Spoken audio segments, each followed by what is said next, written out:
జోరుగా పడుతున్న వర్షాన్ని ఏమాత్రం లెక్క చేయకుండా ఫాస్ట్ గా బైక్ మీద వెళ్తున్నాడు కిషోర్. అప్పుడే ఫోన్ రావడంతో బండిని ఒక చోట ఆపి ఫోన్ లిఫ్ట్ చేశాడు. హలో, అర్జెంట్ గా నాకు కావాలి. డూరెక్స్ బ్రాండ్ ఎన్ని ఫ్లేవర్స్ దొరికితే అన్ని hotel Blue Moon room number 102కి తీసుకొచ్చి ఇవ్వు. కమ్ ఫాస్ట్ అని చెప్పి కాల్ కట్ చేశాడు అవతల వ్యక్తి. వారం రోజులుగా పడుతున్న వానలకి నగరంలో రెండో ప్రమాద హెచ్చరిక కూడా జారీ అయ్యింది. కానీ ఒకసారి ఆర్డర్ వచ్చాక వెనక్కి తగ్గే రకం కాదు కిషోర్. అందుకే బైక్ స్టార్ట్ చేసి రెగ్యులర్ గా కొనే మెడికల్ షాప్ కి బయలుదేరాడు. కిషోర్ ప్రస్తుతం సిటీలోనే ఉన్న ఆక్స్ఫర్డ్ కాలేజీలో డిగ్రీ చేస్తున్నాడు. ఆ కాలేజ్లో చదివే స్టూడెంట్స్ అంతా డబ్బున్న వాళ్లే. కిషోర్ మాత్రం తన హాస్టల్ ఫీజుకి కూడా డబ్బులు లేక చిన్న చితక పార్ట్ టైం జాబ్స్ చేస్తూ జీవితాన్ని నెట్టుకొస్తున్నాడు. అందులో ఈ డెలివరీ బాయ్ ఉద్యోగం కూడా ఒకటి. ఆర్డర్ యాక్సెప్ట్ చేశాక 5 నిమిషాల్లో మెడికల్ షాప్ కి చేరుకున్న కిషోర్ తడిచిన తన తల తుడుచుకుంటూ, హలో అన్నా, నమస్తే. చాక్లెట్ ఫ్లేవర్, వెనీలా ఫ్లేవర్, ఇలా ఏ ఉంటే అవి మొత్తం ఫ్లేవర్స్ అన్ని ప్యాక్ చేసి ఇవ్వండి అన్నా అని అడిగాడు. ఏంటి తమ్ముడు, ఏంటి స్పెషల్, ఇన్ని ఫ్లేవర్స్ అడుగుతున్నావు, ఏంది కథ అని కవ్విస్తున్నట్టుగా అడిగాడు మెడికల్ షాప్ ఓనర్. ఇప్పుడే ఒక ఆర్డర్ వచ్చింది. ఈ కస్టమర్ ఎవడో గాని గట్టిగానే ప్లాన్ చేసినట్టున్నాడు, లేకపోతే ఇన్ని ఫ్లేవర్స్ ఏం చేసుకుంటాడు చెప్పు అని ఒక నవ్వు నవ్వి ఆ ప్యాకెట్స్ అన్ని ప్యాక్ చేసుకుని అక్కడి నుంచి బయలుదేరాడు. కిషోర్ ఇక్కడికి వచ్చే ముందే తన గర్ల్ ఫ్రెండ్ చాన్నాళ్లుగా అడుగుతుందని రెడ్ కలర్ డిజైనర్ ఫ్రాక్ కొన్నాడు. అది గుర్తొచ్చి తెల్లారితే నా డార్లింగ్ బర్త్డే, తన కోసం కొన్న ఈ గిఫ్ట్ ఇస్తే తెగ హ్యాపీగా ఫీల్ అవుతుంది. అడ్వాన్స్ హ్యాపీ బర్త్డే బేబీ అని ముసిముసిగా నవ్వుకుంటూనే బైకు వేగం పెంచాడు కిషోర్. ఆ ఫ్రాక్ కొనడానికి డబ్బులు సరిపోక 4 నెలల నుంచి ఈ డెలివరీ బాయ్ గా పార్ట్ టైం జాబ్ చేస్తున్నాడు. ఆమంటే కిషోర్ కి అంత ప్రేమ. తన గర్ల్ ఫ్రెండ్ గురించి, ఆమె కోసం కొన్న రెడ్ కలర్ ఫ్రాక్ గురించి ఆలోచిస్తూ ఉండగానే వాన ఇంకా రెట్టించింది. వానలో తడుస్తూనే హోటల్ కి చేరుకున్నాడు. బైక్ ని బయటే పార్క్ చేసి తన షర్ట్ కి అంటుకున్న బురదని తుడుచుకుంటూ హోటల్ లోపలికి అడుగుపెట్టాడు. పార్సిల్ తీసుకుని హోటల్ రూమ్ కి చేరుకున్న కిషోర్ రూమ్ బయటికి వినిపిస్తున్న ఇంటిమేట్ లవ్ మేకింగ్ తాలూకు సౌండ్స్, మాటలు విని ఈ గొంతెక్కడో విన్నట్టుందే అని మనసులోనే అనుకున్నాడు. 2-3 సార్లు కాలింగ్ బెల్ కొట్టాక రూమ్ లో నుంచి వచ్చిన వ్యక్తిని చూసి ఒక్కసారిగా షాక్ అయిపోయాడు. డోర్ ఓపెన్ చేసిన తర్వాత తన క్లాస్మేట్ సురేష్ ని చూసి స్టన్ అయిన కిషోర్ అస్తవ్యస్తంగా అతని నడుముకు వేలాడుతున్న టవల్ ని గమనించి లోపల జరిగేది అర్థం చేసుకున్నాడు. హే సురేష్, నువ్వే నా ఆర్డర్ చేసింది, నేనిది ఎక్స్పెక్ట్ చేయలేదు. ఇదిగో నువ్వు అడిగిన ప్యాకెట్స్, నువ్వు చెప్పిన ఫ్లేవర్స్ అన్నీ తీసుకొచ్చాను, ఎంజాయ్ అని తన చేతిలోని కవర్ అతనికి అందించాడు. తన ముందు నిలబడ్డ కిషోర్ని చూసి కొద్దిగా తడబడిన సురేష్ అతని వంక సూటిగా చూడకుండానే తల వంచుకుని ఎంతైంది కిషోర్ అని అడిగి అమౌంట్ కోసం లోపలికెళ్లాడు. అప్పటి వరకు డోర్ కి అడ్డుగా నిలబడ్డ సురేష్ లోపలికి వెళ్తుండడంతో సురేష్ తో ఉన్న అమ్మాయి ఎవరో తెలుసుకోవాలన్న చిన్న యాంగ్జైటీ తనలో కలిగింది. కిషోర్ మెల్లగా లోపలికి తొంగి చూసి బెడ్ మీద హెయిర్ ని సరిచేసుకుంటూ కూర్చున్న లాస్యని చూసి స్టన్ అయ్యాడు. తను చూస్తున్నది ఎవరో నమ్మలేనట్టుగా టెన్షన్ పడుతూ మరోసారి కళ్ళు నులుముకుని చూశాడు. తెల్లచీర కట్టుకుని, జడలో మల్లెపూలు పెట్టుకుని, కుంకుమ రంగు గాజులు పెట్టుకుని వయ్యారంగా కాలు కదుపుతూ కూర్చుంది లాస్య. అతని కళ్ళెదురుగా ఉంది తన గర్ల్ ఫ్రెండ్ లాస్యనే అని కన్ఫర్మ్ అయ్యాక కిషోర్ కి కాళ్ల కింద భూమి కంపించినట్లయింది. కరెక్ట్ గా అదే టైంకి తల పైకెత్తి డోర్ వైపు చూసింది లాస్య. కిషోర్ ని చూసి అదిరిపడి బెడ్ మీద నుంచి పైకి లేచింది.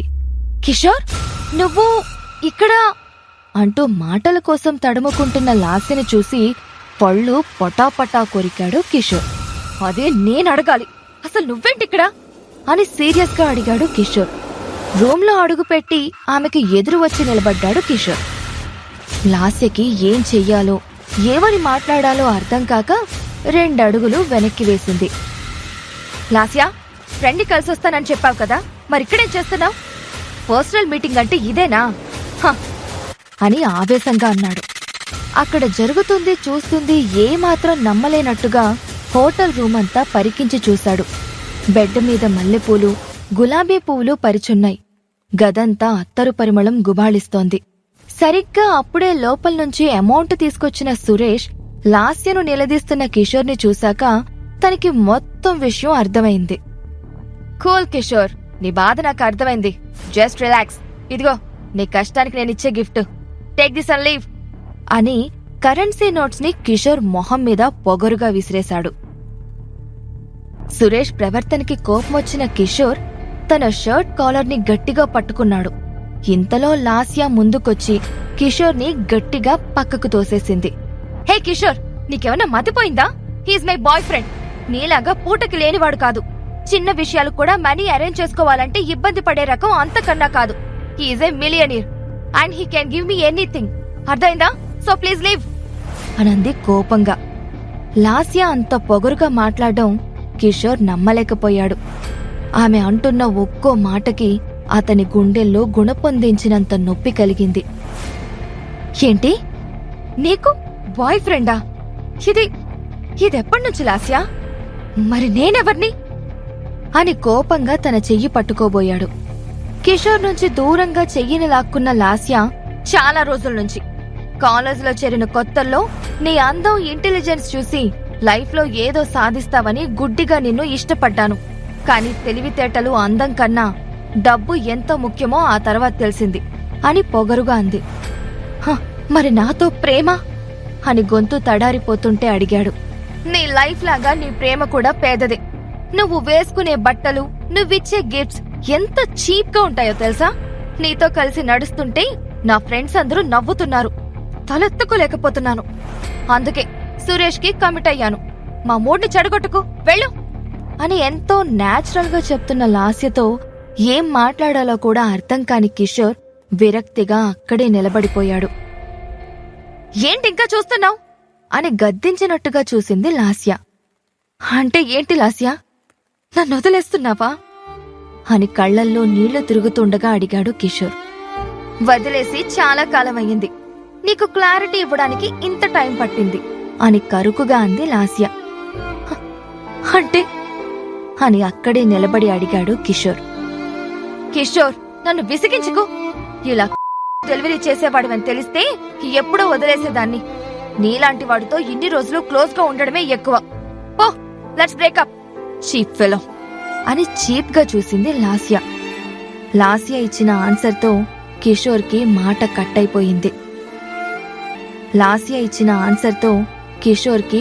కట్టయిపోయింది.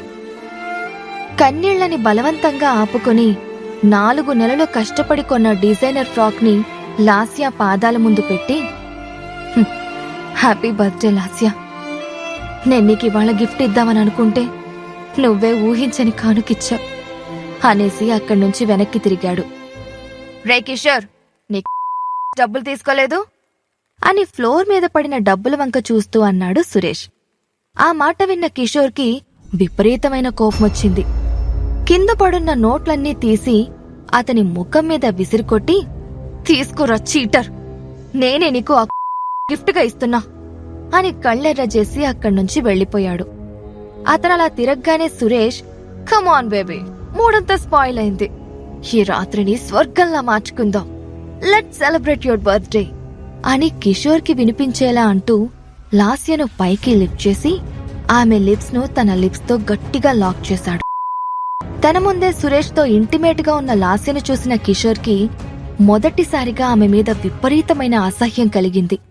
అక్కడ్నుంచి బయటికొచ్చి జోరున పడుతున్న వానలో అలాగే తడుస్తూ నడుచుకుంటూ వెళ్తున్నాడు. గుండెల్లో వేల అగ్నిగోళాలు విస్ఫోటనం చెందినట్టుగా విలవిల్లాడిపోయాడు కిషోర్. ఏడుస్తూ అలాగే కాసేపు ఒంటరిగా వానలోనే నిలబడ్డాడు. లాస్య చేసిన మోసాన్ని తట్టుకోలేకపోయాడు. చివరికి డబ్బు కోసం బరితెగించిన ఇలాంటి అమ్మాయి తనకు దూరం అవ్వడమే మంచిదని మనసుకు నచ్చజెప్పుకున్న కిషోర్ బైక్ ఎక్కి తన రూమ్కి బయలుదేరాడు. రూంలోకి ఎంటర్ అవుతున్న కిషోర్ ఫోన్కి సడన్ గా వరుస పెట్టి మెసేజెస్ వస్తున్నాయి. డీప్ సౌండ్స్ విని ఈ టైంలో ఇన్ని మెసేజెస్ ఎవరు చేసి ఉంటారు అనుకుంటూ ఫోన్ ఓపెన్ చేసిన కిషోర్ మొదటి మెసేజ్ చదివి ఎలక్ట్రిక్ షాక్ కొట్టినట్టు ఫీల్ అయ్యాడు.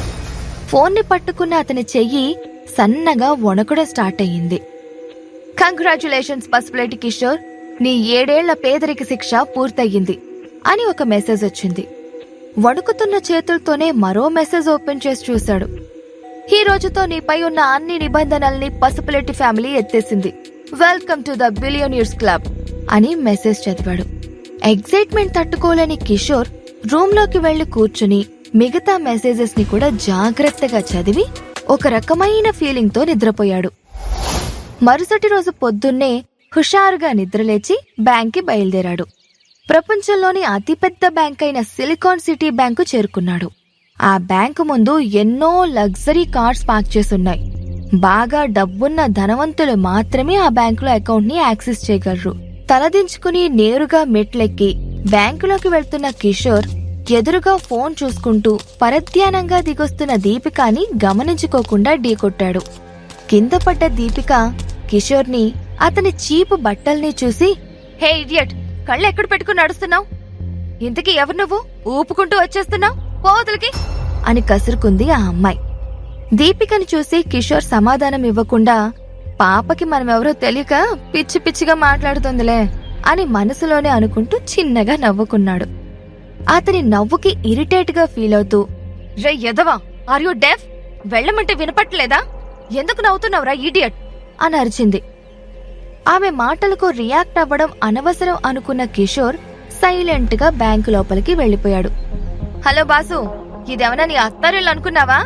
ఎవరు పడితే వాళ్ళు లోపలికి వెళ్లిపోవడానికి? ఇదేం సత్రం కాదు, వరల్డ్ టాప్ మోస్ట్ బ్యాంక్, బయటినాడు అంటూ గోల చేసింది ఆ అమ్మాయి. ఆ అమ్మాయి మాటలకు ఫీల్ అయి, హలో మేకప్ పాప, మర్యాదగా మాట్లాడు, నాకు లోపల పనుంది, లోపలికి వెళ్లాలంటే నీ పర్మిషన్ తీసుకోవాలని రాజ్యాంగంలో రాసుందా అని కఠినంగా అన్నాడు కిషోర్. కిషోర్ మాటలకు కోపగించుకున్న Deepika, you beggar, how dare you అని అతన్ని కొట్టేందుకు చెయ్యి పైకెత్తింది. కిషోర్ రియాక్ట్ అవ్వకముందే ఆ చేతిని ఆపింది అప్పుడే అక్కడికొచ్చిన ఆ బ్యాంక్ ఎంప్లాయ్ కుందన. తనను మధ్యలోనే ఆపిన కుందనను చూసి, హాయ్ కుందన, కరెక్ట్ టైంకొచ్చావు. చూడు, వీడెవడో కూడా తెలీదు, బ్యాంకులోకి వితౌట్ పర్మిషన్ ఎంటర్ అవుతున్నాడు. ఆపబోతే నన్నే తిట్టాడు, బస్తీ ఎదవా అని కంప్లైంట్ ఇచ్చింది దీపిక. ఇట్స్ ఓకే దీపిక, మీరు వెళ్ళండి, ఐ విల్ హ్యాండిల్ ఇట్ అని దీపికని పంపించి కిషోర్తో మాట్లాడడానికి వెనక్కి తిరిగింది కుందన. కాని అతను అక్కడ కనిపించకపోవడం చూసి, పాపం ఇది కూడా నార్మల్ బ్యాంక్ అనుకుని వచ్చుంటాడు, కాదని తెలుసుకుని వెళ్లిపోయి ఉంటాడు అనుకుంది. తన రూంలోకి వెళ్లబోయిన కుందన బ్యాంకు లోపలికి ఎంటర్ అయి విఐపి సెక్షన్ వైపు వెళ్లబోతున్న కిషోర్ను చూసి గుండె ఆగినంత పని అయ్యింది.